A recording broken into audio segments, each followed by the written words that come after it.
about something that I know very little about. But that's never stopped me from talking about something before, so that's the way it is. I've got, all right, all right. So, you know what?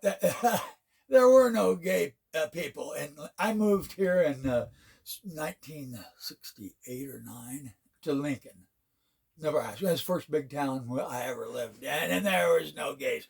And the reason there was no gays is because nobody would admit that they were gay. Okay, that's they were too intimidated. I just thought, well, there's no gay. All right, but after high school, me and my buddies, we got old enough to go to the bars downtown.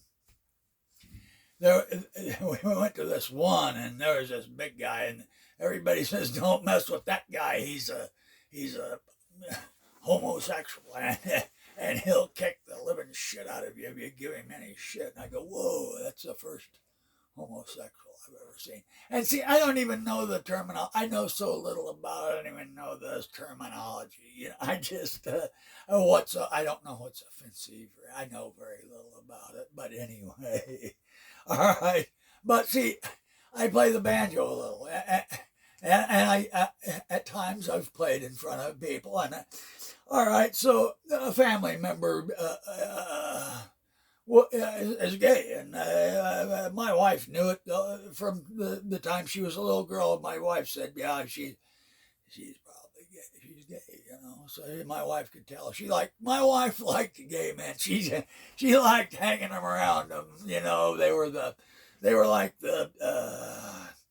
she got acquainted with a bunch of them from the Chanel counter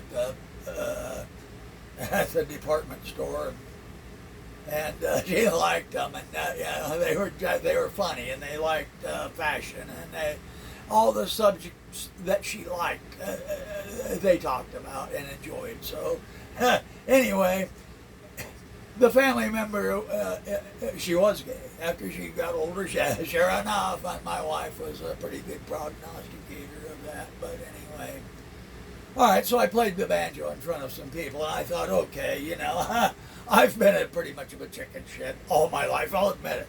Okay,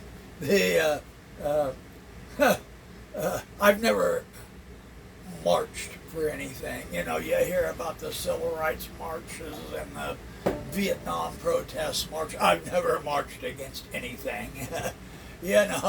So I just thought to myself, okay, here, one thing I can do is with my banjo. Okay, Pete Seeger's banjo, he had something written on here that this banjo halts fascists. I think he got it from Woody Guthrie or something. I can't remember exactly what it says, but anyway, I thought, all right, that guy's putting it right up front. He's standing for something. All right, so I thought, okay, you know what? I thought I remembered what's the symbol for gay pride, and I looked it up, and sure enough, I knew it was a rainbow, but I didn't know what shape it was, or I didn't even. It's vague about whether that's. I think it means gay pride, the rainbow. So I thought, okay, I'm gonna put one on my banjo. So I went to the drugstore and I bought a compass, so I could get the circles right. But I don't know if you can see that or not. It's a faded, It looks better now that it's faded a little bit. But okay, so I put that on my banjo, and then okay. And I thought, yeah, boy, I'm standing for something. I'm feeling good. I'm doing something for something I believe in, which is equal rights for everybody, of course. All right, so I'd play the show, and people would come up to me after the show, and they'd say, hey, I see it, I like the design on your banjo, and I go, yeah, I explained to them that I wanted to stand for something, and it was something that I could do good, and it was making me feel real good. But I had to get this out of the way first. Okay, I'd say no. Yeah, I know. I believe in it. Look, but I'm not one of those people.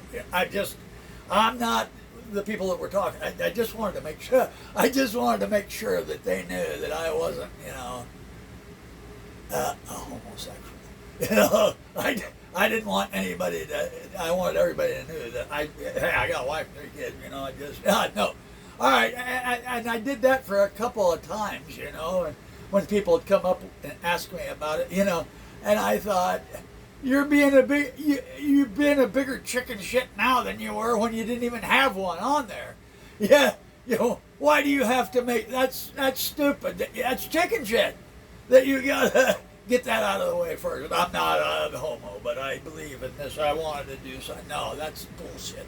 Okay, so then I just, yeah, I thought, I don't care if they think I'm gay or not, you know, so I just started talking about it. So, all right, but it's still a chicken shit deal because this is so easy. I mean, I still haven't marched. I haven't stood up for anything, you know. I've never written anything on any social media in support of anything. I'm pretty much a chicken shit, but this is pretty easy. But anyway, so you know the gay pride.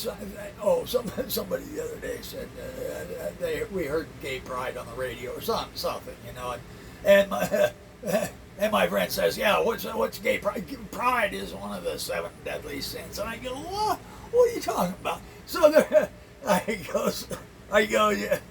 I can't even talk to somebody that actually says that and kind of believes it. You know, just there's a bad association there, but there's still that going on. I'm probably not the first one to tell you that, but there's still that kind of thinking going on. So yeah, here's another one though.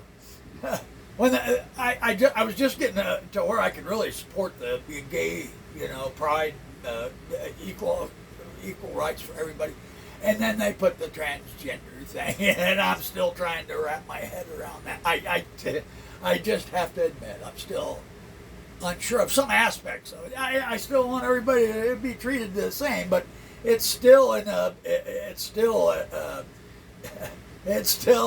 up in the air what those people that are transgenders can do. I don't know what to think about it. You know, I still want equal rights for everybody, but I'm not sure about where I stand with what they can do and what they can't do and I don't know. It's so regular. I don't get it. Give them equal rights and go from there, but I don't know. But that's about all I know about the subject that I know very little about. That's kind of my story of involvement with it, but it's a good thing to be for, and I'll strive to make a bigger difference.